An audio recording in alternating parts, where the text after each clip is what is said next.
আজকে সকালবেলা সোনা পাপা ঘুম থেকে উঠে এখন দোলনায় চড়ছে, তাই একটু বাইরে দিয়েছি, কারণ সারা সকালই তো ঘরেই রয়েছে। তাই ভাবলাম একটুখানি গেটের সামনে হাওয়াও দিচ্ছে একটু বাইরে ভালোই, তো মা নিয়ে দোলনার মধ্যে বসে রয়েছে, দোল দিচ্ছে। আর আমি এদিকে চট জলদি কাঁথা কাপড়গুলো ভাঁজ করেও নিচ্ছি, তার সাথে বিছানাটাকেও গুছিয়ে নিলাম। কি বলতো, এখন না বুঝতে পেরে গেছি যে ও যখন একটু শান্ত থাকবে, ও যখন একটু চুপচাপ থাকবে বা কেউ ওকে নেবে, সেই ফাঁকে আমাকে একটু কাজগুলো সারতে হবে, কারণ এইভাবেই তো সংসারটাকে সামলাবো এরপরে। কারণ এরপরে তো আমার পাশে অত কেউ থাকবে না, তখন আমাকে একাই সামলাতে হবে ওকে। সকালবেলা আজকে কয়েকটা জিনিস নেওয়া হয়েছে ওই ভাইটার কাছ থেকে। এদিকে পাউরুটি নিয়েছি, এই পাউরুটি খেতে খুব ভালো লাগে, ছোটোবেলা থেকে খাই তো, কোয়াটার পাউরুটি বলে। আর এখানে একটা মিষ্টি বান নিয়েছি, মানে মিষ্টি পাউরুটি, এটাও বেশ ভালো। আর এখানে 3টে গজা ছিল, 3টে গজাও নিয়ে নিয়েছি, অনেকদিন পর নিলাম, সেই 1 মাস আগে নিয়েছিলাম।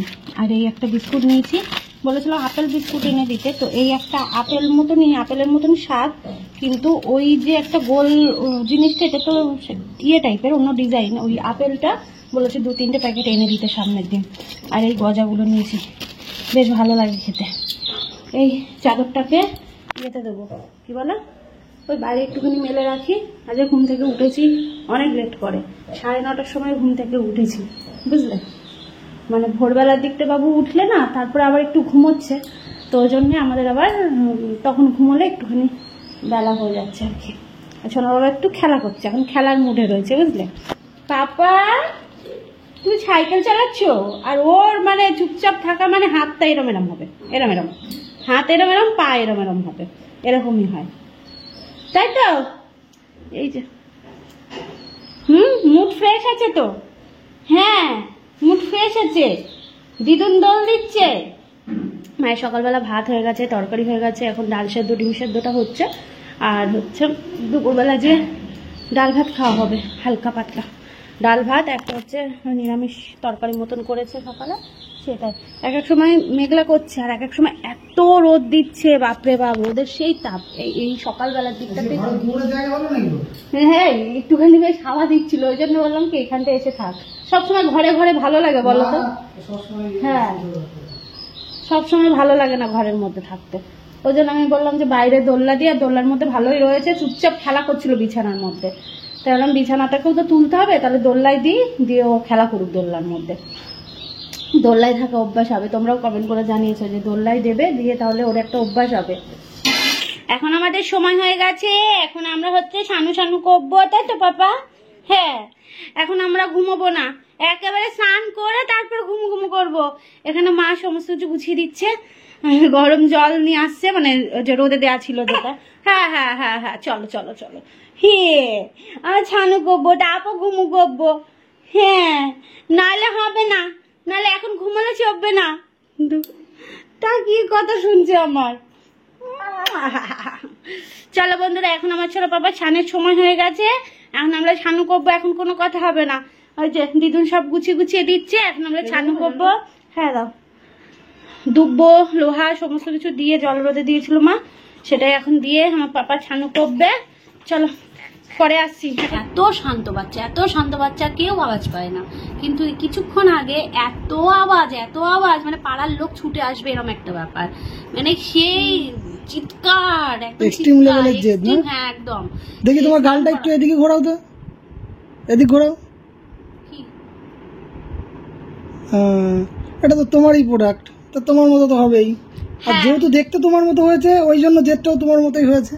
হ্যাঁ তাই, আমার পাপা আমার মতনই হবে।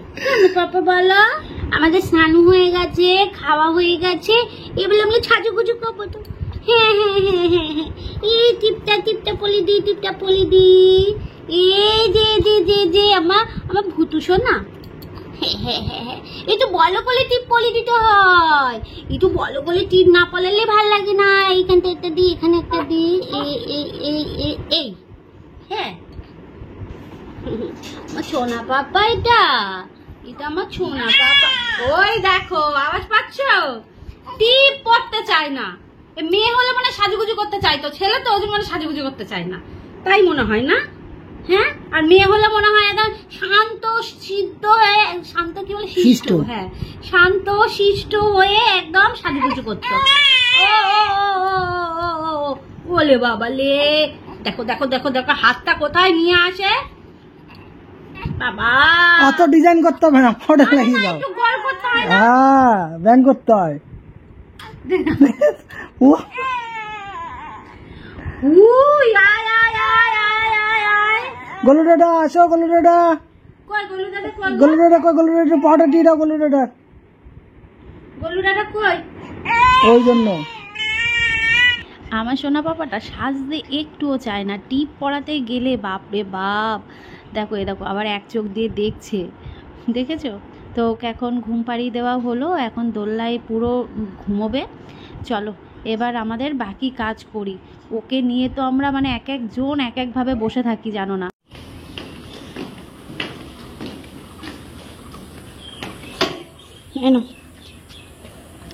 বাইরে রাখবা না, বাইরে রাখলে ধুলো টুলো পড়ে। জানলার উপরটা পরিষ্কার করে দিয়ে দাও।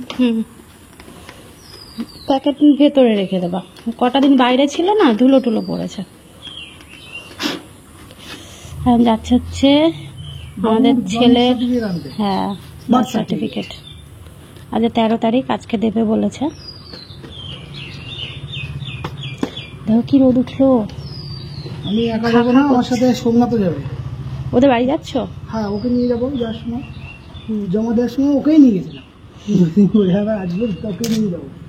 সাবধানে যাবে, হ্যাঁ, মানে সাবধানে এসো, আস্তে চালাবে বাইক।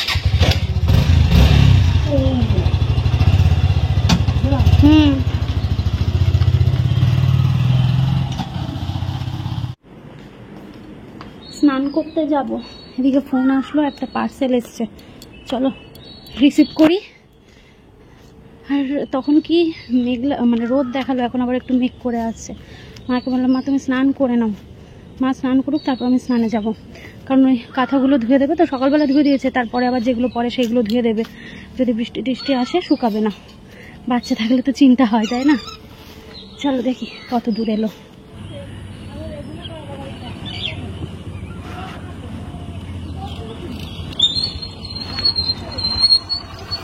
কটা দিন ধরেই বলছিলাম যে এবার তো একটু জাম খেলাম না, একটু যদি জাম পেতে এনে দিতে, মনে করে ওই রানাঘাট গিয়েছিল মানে বাবুর হচ্ছে বার্থ সার্টিফিকেটের জন্য। আসার সময় একদম দেখো কতগুলো এনেছে, আমি শুধু বলেছি 2-4টে খাবো, ব্যাস কতগুলো এনে দিয়েছে। তবে হ্যাঁ, এতগুলো অবশ্যই আমি খাবো না, 2-4টেই খাবো, কারণ পেটে ব্যথা করে যদি। এখানে কাণ্ডটা দেখো, সবে স্নান করে এসে অন্য একটা নাইটি পরলাম, ব্যাস সোনা পাপাকে কোলে নেওয়ার পর সেই নাইটিটার মধ্যে ও করে দিল পটি। আর কি করা যাবে, তারপর আবার নাইটিটা চেঞ্জ করেছিলাম। না, এই নাইটিটা অবশ্য মানে প্রথমে পরেছিলাম, তারপর এটা চেঞ্জ করে আবার অন্য নাইটি পরলাম। আর কিছু করার নেই, এখন যে দিনে কতবার নাইটি চেঞ্জ করতে হয়। আর এদিকে আমার চুলের এইখানটায় না মানে কেমন যেন জট জট মনে হচ্ছে, চিরুন যেই দিচ্ছি লাগছিল। তো ওকে আবার বললাম যে আমার চুলের এই জায়গাটা একটু ছাড়িয়ে দাও তো, কি হচ্ছে বুঝতে পারছি না। তারপর ও আবার একটু ছাড়িয়ে দিল। প্রেগনেন্সির শুরুর দিকে অনেকটা হেয়ার ফল হচ্ছিল, তারপর কিন্তু আমার হেয়ার ফল কমে গেছিলো, তোমাদের সাথে শেয়ার করেছিলাম। ডেলিভারির পরে আবার শুরু হয়েছে এই হেয়ার ফলের সমস্যা। এখন ভাত খাবো, ও চলে এসেছে। আজকে তো দেয়নি বার্থ সার্টিফিকেটটা, ওটা বললো ফোন করবে, ওটা পেন্ডিং রেখে দিয়েছিল। হ্যাঁ মানে অন্যের হাতের কাজ কি আর বলবো, তো ওটা পেন্ডিংয়ে রেখে দিয়েছিল। ও যাবার পর তখন বলছে যে আপনি যে এত তাড়াতাড়ি আসবেন সেটা তো ভাবিনি। তো ও বলছে যে আজকেই তো ডেট ছিল 13 তারিখ, বললো 13 তারিখ বলেছি বলে 13 তারিখে আসতে হবে, তোমরা ভাবো অফিসিয়াল কাজ 13 তারিখ বলেছে, এটা যদি 14-15 তারিখে যেত তখন কি বলতো যে 13 তারিখে বলেছিলাম তখন কেন আসেননি, কোথায় রয়েছে খুঁজে দেখতে হবে, হ্যান ত্যান এগুলো তো বলবে, মানে এক্সকিউজের পর এক্সকিউজ। তাও আজকে গেছে, আজকে হয়নি। তো আর কি করা যাবে, বাড়িতে এসছে, ঘরে রয়েছে, জল নিয়ে আসলো আবার। আর এদিকে আমার জন্য নিয়ে এসছে জাম। আমি অনেক দিন ধরে কানের মাথা খেয়ে ফেলছিলাম যে আমাকে জাম কবে খাবো, আমার জাম খেতে খুব ভালো লাগে। তবে হ্যাঁ, সেই নুন লঙ্কা মেখে সেইগুলো ভাবে খাবো না, নর্মালি এমনি নুন দিয়ে একটুখানি খাবো, লঙ্কা টঙ্কা দিয়ে ওইসব খাওয়া যাবে না। তো ও এখন ঘরে রয়েছে সোনা পাপার কাছে, ওকে একটু খাইয়ে দিয়ে আসলাম, জেগে গেছে, দোলনায় দোল দিচ্ছে, চুপচাপই রয়েছে, অসুবিধা নেই, কান্নাকাটির সিন নেই, চুপচাপ রয়েছে। সত্যি বলতে এসিটা লাগানোর পর থেকে অনেকটা মানে কি বলবো, কান্নাটা আর করছে না। ওকে রাখা যেত না, এমন মানে কাঁদতে থাকতো, না মায়ের কোলে না আমার কোলে না কারোর কোলে থাকে, প্রচন্ড কান্না করতো, খেতো ঠিকঠাক কিন্তু তারপর বিছানায় রাখলেই কান্না করতো। তো এখন একদম ঠিকঠাক আছে, দোলনায় দোল খাচ্ছে। তো চল এখন আমি রান্নাটা দেখে দিই, মা আজকে কি রান্না করেছে। এখন আমি আর মা দুজন মিলে খেয়ে নেবো, তারপর ও স্নান করবো, তারপর খাবে। দেখো এখানে রয়েছে হচ্ছে আলু ভাজা, পটল ভাজা, আজকে একদম সিম্পল খাবার। আর এখানে ভাত রয়েছে, এখানে রয়েছে ডাটা দিয়ে, তারপরে কি বলে পটল দিয়ে, ঝিঙে দিয়ে, কুমড়ো দিয়ে, কাঁঠালের বীজ দিয়ে একটা ওই চচ্চড়ি মতন। ঠিক আছে, সকালবেলা আমি এটা দিয়ে একটুখানি খেয়েছি, দারুণ হয়েছে এটা। আর এখানে রয়েছে পেঁয়াজের ডাল। ঠিক আছে, পেঁয়াজের ডালটার হাতা থাকলে ঘেটে দেখানো যেত, থাক হাতা এখানটায় নেই। তো এই হচ্ছে পেঁয়াজের ডাল, এই হচ্ছে একদম সিম্পল খাবার। ঠিক আছে, চলো ভাত বাড়ি। আর এই যে জামগুলো দেখে কার ভালো লাগছে বলো তো, মানে খেতে ইচ্ছে করছে, ভালো লাগা বলতে খেতে ইচ্ছে করছে। কারা কারা জাম খেতে ভালোবাসো কমেন্ট করো। এই যে এখানে মায়ের জন্য খাবার বেড়ে নিয়েছি, আর এদিকে হচ্ছে আমার জন্য। ঠিক আছে, চলো দুজন মিলে মা মেয়ে মিলে খেয়ে নিই, ওইদিকে আমার বর বাচ্চা সামলাক। খাওয়া দাওয়া করে উঠলাম, ওদিকে ও তো ঘুমিয়ে পড়েছিল, তারপর পটি করে ফেলেছে, ব্যাস আর কি। চলো বসে পড়লাম ওকে ক্লিন করতে। আর এই পটি করার পর কি করে জানো, মানে টয়লেট করেও এরকম করে না, পটি করে না ধরো তার আগে একটু হাত পা ছটপট করছে বা মুখে একটু আওয়াজ করে খেলছে, কিন্তু যখনই পটিটা করে ফেলবে ব্যাস ওর চোখ টোক একদম চুপ হয়ে যাবে, এদিক ওদিক মানে চোখটাকে একবার ডানে নেবে, একবার বায়ে নেবে, একবার বড় বড় করে তাকাবে, মানে কি করে ফেলেছি চুপচাপ। মা যদি এখন আমায় বকে, এরম হয় না যে না একটা মানে অন্যায় কাজ করে ফেলেছি, তখন চুপ করে যায় বাচ্চাগুলো। আমার ছেলেটাও ঠিক এমনটাই করে। তো যাই হোক, পটি করে ফেলার পর এখানে আমি এখন ক্লিন করে নিচ্ছি। আর যে জামা কাপড়গুলো মা ছাদে মেলেছিল সেইগুলো এখন ভাঁজ করে রেখে দিচ্ছে। আর একটার পর একটা তো কাঁথা, তারপর ওই কাপড়, সেগুলো তো মানে ন্যাপি, এগুলো লাগতেই থাকে। মানে জেগে থাকলে টয়লেট করতেই থাকবে, ঘুমোলে তাও ধরো মানে অল্প স্বল্প করবে, কিন্তু জেগে থাকলে পর পর মানে 5 মিনিট পর পরই মনে হয় ওর হয়ে যায়। তো এইগুলো তো ভিজে যায়, সেইগুলো তো আবার ধুয়ে দিতে হয়। তো যখনই ধরো সারাদিনে টয়লেট পটি করছে সাথে সাথেই ধুয়ে দেওয়া হয়। আর এখন আমি মাকে বলছি যে দেখো ও চোখ মুখগুলো কেমন করে রেখে দিয়েছে, মানে চুপচাপ পটি করেছে না, এখন মা ক্লিন করছে, এখন চুপচাপ চোখ মুখগুলো করে রাখবে, হাত পা বেশি ছুড়বে না, এরকম করে। সেটা নিয়েই আমরা দুজন মিলে হাসাহাসি করছি। জেগে থাকলে কতবার টয়লেট আর পটি, ঘুম নেই চোখে। অন্যান্য দিন এই দুপুরবেলা কত সুন্দর লম্বা ঘুম দেয়, কিন্তু আজকে ঘুম নেই। সেই সকালবেলা স্নান করিয়ে উঠে 2 ঘন্টা 2.5 ঘন্টা মতো ঘুমিয়েছে, তারপরে এই চলছে, এই যে এই যে দেখেছ চলছে বদমাইশি, হাত পা এরম এরম এরম এরম চলতেই থাকে। দুপুর থেকে সোনা পাপা অনেকক্ষণ জেগেছিল, তারপর সন্ধ্যা থেকে কিন্তু এখনো পর্যন্ত বেশ ভালোই ঘুম দিচ্ছে। তো ওদিকে ও ঘুমোক, আমি বসলাম হচ্ছে তোমাদের সাথে আজকে যে 2টো পার্সেল এসছে না আমার সোনা পাপার জন্য, যে গিফট এসছে, তো সেটাই হচ্ছে তোমাদের সাথে শেয়ার করব। মা এদিকে রান্না করছে আর আমার বর এদিকে ওর ফোনের কাজে ব্যস্ত। তো এই যে আমার হাতে 2টো পার্সেল এসছে। তো প্রথমে আগে আমি তোমাদের এটা ওপেন করে দেখাচ্ছি, ওটা তো দেখে বুঝতেই পারছি কি আছে। চলো দাঁড়ো আগে এটা ওপেন করি, না হাত দিয়ে হচ্ছে না,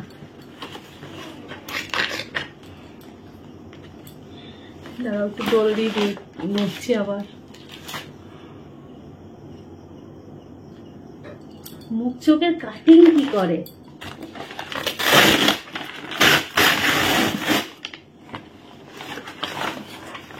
তো এই যে একটা হিমালয়ের সেট রয়েছে দেখতেই পাচ্ছ।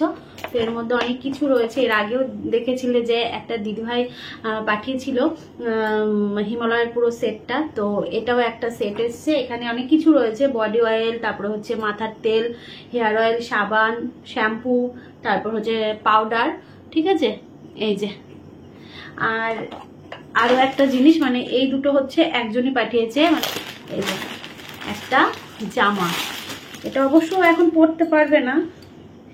এই দেখো যে জামা আমরা দুজন মিলে দেখে রেখেছি যে বাবু একটু বড় হলে তারপর ওর জন্য অর্ডার দেবো। এই যে এই দেখো সেম জামা আমি আর ও দেখে রেখেছিলাম, যে মানে দেখে রেখেছি বলতে কি একদম ইয়ের কি বলে সেই কি করে রাখে না, সিলেক্ট করে রেখে দিতে হয়, হ্যাঁ সেটা করে রেখে দিয়েছি যে পরে আমার সোনা পাপার জন্য নেব। আর এটা হচ্ছে ওকে পাঠিয়েছে ওর একটা মাসিমণি, মানে জয়শ্রী পাঠিয়েছে ওর জন্য।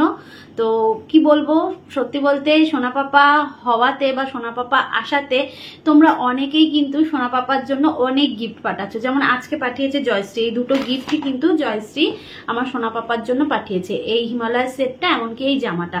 তো কেমন হয়েছে অবশ্যই জানিও। আর জয়শ্রীকে বলবো যে আমার সোনা পাপাকে অনেক আশীর্বাদ করো, ও যেন মানুষের মতো মানুষ হয়, ও অনেক বড় হয়, ও যেন সুস্থ থাকে। ওর সুস্থ থাকাটা আমাদের কাছে ভীষণ জরুরি। তবুও তোমরা যে মানে ওকে ভালোবেসে গিফটগুলো পাঠাও, এটা অনেক বড় পাওয়া, কারণ এটা সবার ভাগ্যে হয় না। তো তোমাকে অনেক ধন্যবাদ জয়শ্রী। আর একটা কথা না বলে পারলাম না, একটা কমেন্ট আমি এখানটায় দিয়ে দিচ্ছি, দেখে নাও। তো এই কমেন্টটার ভিত্তিতে আমি কিছু কথা আমি বলতে চাই। যে দেখো, আজকে সোনা পাপা আমাদের জীবনে আসার পর অনেকে, তোমরা আমার এই পরিবারের প্রত্যেক মানুষ কিন্তু ওকে ভালোবাসো। হ্যাঁ, হাতে গোনা দু একজনের কথা বাদই দিলাম, কারণ এই হাতের 5টা আঙুল যেমন সমান হয় না, তেমনি সোশ্যাল মিডিয়াতে থাকতে গেলে কিন্তু ভালো খারাপ এই সমস্ত মানুষগুলোর সাথেই চলতে হবে।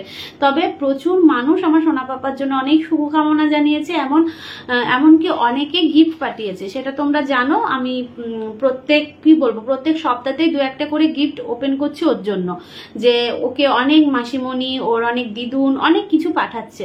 তো সেইগুলো আমি অবশ্যই ব্লগে শেয়ার করব যে ওর জন্য কি এসেছে, ভালোবেসেই তোমরা ওর জন্য পাঠাচ্ছ। এবার সেই জায়গায় দাঁড়িয়ে এই যে মানুষটা যে কমেন্টটা করেছে, সেই কমেন্টটার রিপ্লাইটা কি দেওয়া যায় বলো তো? তোমরাই বলো যে এরকম একটা কমেন্টের কি রিপ্লাই দেওয়া যায়? আমি কি ভিক্ষা চাইতে বসেছি আমার সোনা পাপার জন্য? তোমাদের মনে হয় নাকি তোমাদেরকে আমি বলছি যে আমার সোনা পাপাকে গিফট পাঠাও? সবাই নিজের ইচ্ছাতেই আমার সোনা পাপার জন্য ভালোবেসে গিফট পাঠাচ্ছে, এখানে আমার কিছু বলার নেই। হ্যাঁ, আমি সব সময় তাদেরকে বলি যে দেখো, আমার সোনা পাপার জন্য গিফট দরকার নেই, ওকে অনেক আশীর্বাদ করো, কারণ এত মানুষের আশীর্বাদ না অনেক বড়, মানে সবাই পায় না। তো সবার ভাগ্যে জোটে না, একদমই তাই। তো সেই জায়গায় দাঁড়িয়ে আমি সবাইকে বলি যে ওকে আশীর্বাদ করো, আর কিছু না। কিন্তু সবাই জোর করে বলে তারপর এই গিফট নেওয়া আর কি। তো এটাই বলবো যে এই মানুষগুলোকে কি রিপ্লাই দেব? আজকে আমি যদি এই মানুষগুলোকে রিপ্লাই দিতে বসি, তখন হয়তো আমাকেও একটু খারাপ ভাবে তাকে বলতে হবে। আমরাও তো মানুষ, বলো তো, আমরাও তো রক্তে মাংসে গড়া মানুষ, আমাদেরও খারাপ লাগে, আমাদেরও কষ্ট হয় এই কথাগুলো শুনলে। যখন ভালো কথাগুলো শুনি না, তখন কিন্তু খুব আনন্দ লাগে, কিন্তু যখন খারাপ কথাগুলো শুনি, আর বিশেষ করে সেটা আমার সন্তানের ক্ষেত্রে, সেটা তখন তো খারাপ লাগেই। আর ভিক্ষা করা, আমার যখন খারাপ পরিস্থিতি ছিল না, সেই সময় দাঁড়িয়েও কিন্তু কারোর কাছে হাত পাতিনি, একদমই না। আর এখন বর্তমানে ঠাকুরের আশীর্বাদে, তোমাদের ভালোবাসাতে যেই পরিস্থিতিতে আমি রয়েছি না, সেখানে আমার সোনা পাপার জন্য এই ছোট ছোট জিনিসগুলোকে আমাকে ভিক্ষা চাইতে হয় না, এইগুলো সবাই ওকে ভালোবেসে দেয়। কিন্তু না, কিছু মানুষ আছে না, এই জিনিসগুলো সহ্য করতে পারে না। এই যে ভালো থাকাটা, মানে এই অন্যের ভালো থাকাটা যে দেখা বা এটা সহ্য করা, এটারও একটা মানুষের ক্ষমতা থাকা দরকার, যে না, অন্যের ভালো দেখছি, আমারও ভালো লাগছে। এটা কিন্তু একটা ভালো জিনিস, যে না, অন্যের ভালো দেখছি, আমার ভালো লাগছে। কিন্তু অনেকেই আছে, কিছু মানুষের কথা বলছি, যে অন্যের ভালো দেখলে সেটা ভালো লাগে না, কষ্ট হয়, মনে হয় ইস, এটা পেয়ে গেল, এইভাবে রয়েছে, এই খারাপ পরিস্থিতি থেকে উঠে এত ভালো রয়েছে, বা এর ছেলেকে এত মানুষ এত গিফট পাঠাচ্ছে, আমাকে তো দিচ্ছে না, বা আমার সাথে কেন হচ্ছে না, আমি কেন পাচ্ছি না। তো এই মানুষগুলোর জন্য আমার একটাই বার্তা, যে অন্যের ভালো দেখে ভালো লাগাতে শেখো। অন্যের ভালো দেখলে নিজের যখন ভালো লাগবে না, তখন দেখবে ভগবান তোমার জন্য ভালো জিনিসই পাঠাবে বা ভালো কিছু করবে। আর অন্যের ভালো দেখে যখনই জেলাস ফিল করবে, যখনই একটা নেগেটিভ কমেন্ট পাস করবে না, তখনই তোমার মন মানসিকতার যে ভেতরটায় যেটা চলে, সেটাই তো তুমি কমেন্টের মাধ্যমে প্রকাশ করো। তো ওপরে একজন আছে, কারুর ক্ষতি চাইলে বা কারুর খারাপ চাইলে তার সাথেও সেই খারাপটাই হয়, কখনোই ভালোই হয় না। তো আমি তোমাকে শুধু বলবো যে মানুষের ভালো চাও, দেখবে তোমার ভালো হবে। এই কমেন্টার কথা আর কি বলবো, মানে তারা বলতে পারবে, তাদের বলার অধিকার আছে, কিন্তু আমরা ব্লগার, আমাদের বলার অধিকার নেই। কেন? কারণ আমরা সোশ্যাল মিডিয়াতে কাজ করছি, আমরা কেন বলতে পারবো? তাই না? এটাই হচ্ছে কিছু মানুষের সমস্যা। যাই হোক, বাদ দিলাম, কিছু কথা আজকে আমার মনে হলো বলার মতন। তবে হ্যাঁ, জয়শ্রীর দেওয়া এই গিফটটা কেমন হয়েছে আর এটা কেমন হয়েছে অবশ্যই কিন্তু কমেন্ট করে জানিও। চলো আজকের ব্লগটা এখানে এন্ড করছি। ভালো থেকো, সুস্থ থেকো, সাবধানে থেকো। নতুন একটা ব্লগের সাথে আগামীকাল দেখা হচ্ছে। চলো টাটা, শুভরাত্রি।